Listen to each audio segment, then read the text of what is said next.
Hey guys, part 2 of part 3. I needed to split this up. This was just too big. Talking about body care, feeling into the body, what you can do. We talked about massage on the previous one, getting body work done, but there's a lot of things you can do for yourself. And the big one is finding your mobility limits, finding where there's tension, and working on or playing to release that. Trying to get away from the word work because, playing is more fun. And if you can play with your body and, you want to do something, it makes it feel a lot lighter, a lot easier versus I have to do this, I have to work at this. It just puts in tension, it puts pressure, and it's counterproductive, really. So, welcome to play with you and your body in many ways. Yes, I also mean sexual, because that is often an area that gets ignored, misplaced, judged deeply. And our body deserves attention, and all parts of it deserve attention. We are so mind focused, so production focused. What can we produce? What is the end goal, getting somewhere, versus how can we just enjoy and be whatever it is that we're doing right now.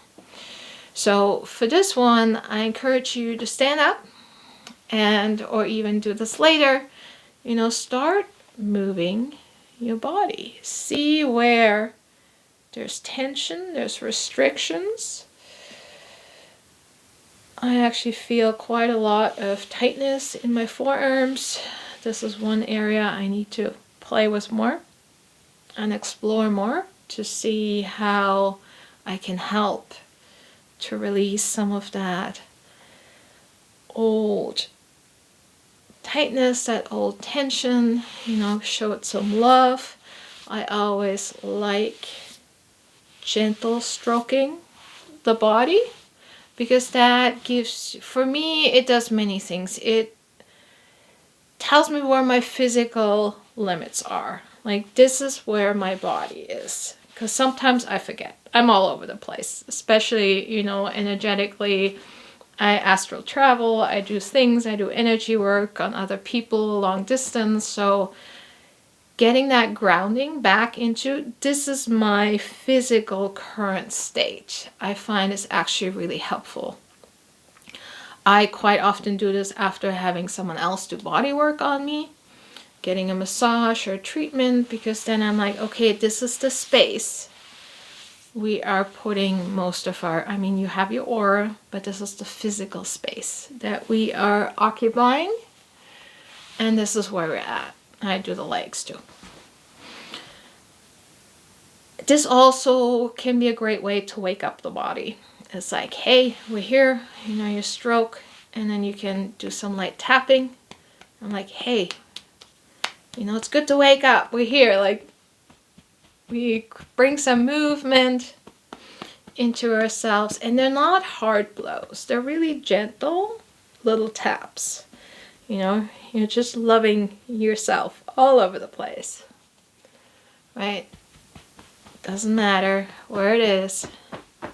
Send some love into your body.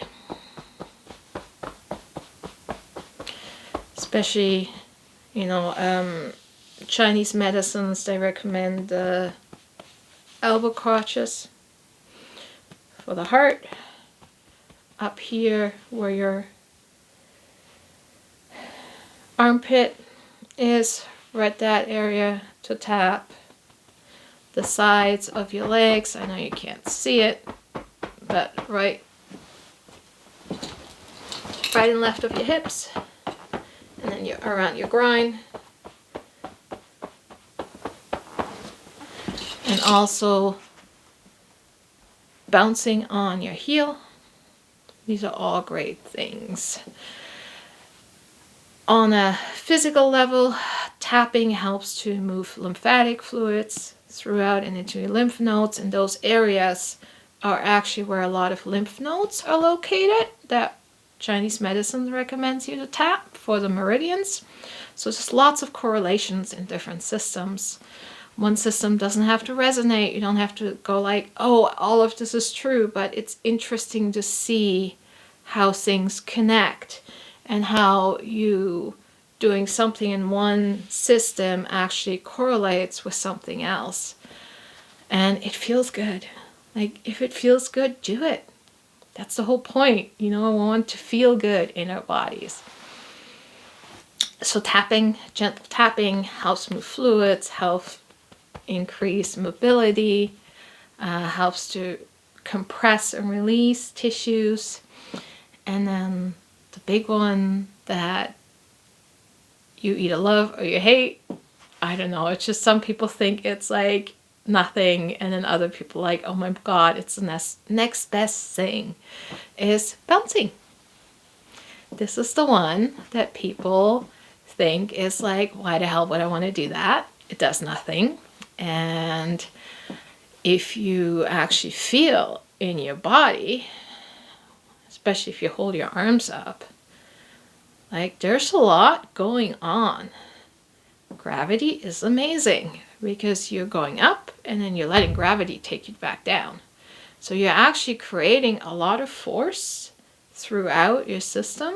Some people use a mini trampoline. You can just do it on the ground. If you need to hold onto a wall or a chair, do so. But this is one of the best ways to get stagnation moving on a physical level that doesn't overburden your systems. Because it's micro movements. You're doing small movements, but you're doing the entire body.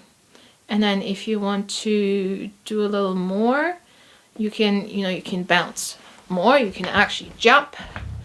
You don't have to, just a little. My toes are staying on the ground, my heels are going up and down. You can even just do, one side, other side, one side, other side. It's just have fun with it. You're dancing on the spot. You're bobbing, you're weaving, you're bouncing. Doesn't matter if you want a little bit more exercise-ish for your arms. You can like hold your arms out and feel how that feels. What if they're up top? You kind of like keep bouncing to music. Just have fun with this. Ooh, I need to do that one more often. I can feel that in my shoulders. Have fun with this.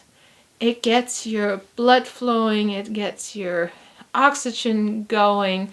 It helps to stabilize and strengthen your fascia, your tissues, your muscles. And it's such a simple exercise, movement ability. It just gets everything flowing. And then from there, you do the stretching. Where are my limits? Where am I not going? What can I improve? And sometimes you need that added massage to release those limits. And I know I feel like I'm bouncing all over the place, but you guys are smart. You can figure it out.